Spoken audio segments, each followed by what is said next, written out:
আর মৃতদের খাট কিনতে গেলে কত জিএসটি? মরার উপরেও নাকি জিএসটি, সেটারও তো আপনি ভাগ পান নাকি? নিত্য প্রয়োজনীয় জিনিসের জিএসটি 28% থেকে 18% হয়েছে।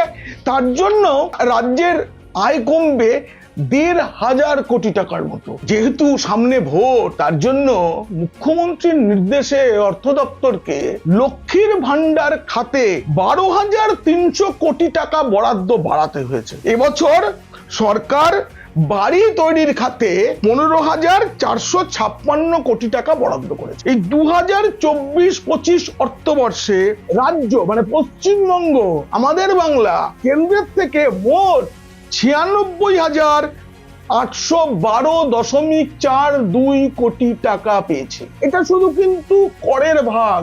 96,812.42 কোটি টাকা পেয়েছে 2024-25 অর্থবর্ষে।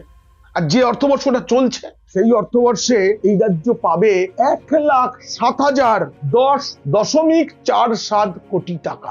আরেকবার বলে দিই, এই বছর চলতি অর্থবর্ষে কেন্দ্রের থেকে এই রাজ্যের পাওয়ার কথা 1,07,10.47 কোটি টাকা। এই নিয়ে গোটা ভিডিওটি দেখতে হলে নিচে ডেসক্রিপশনে থাকা লিংকে ক্লিক করুন। আর যদি ভালো লাগে তবে অবশ্যই সাবস্ক্রাইব করুন। পিনাক কি বলছে।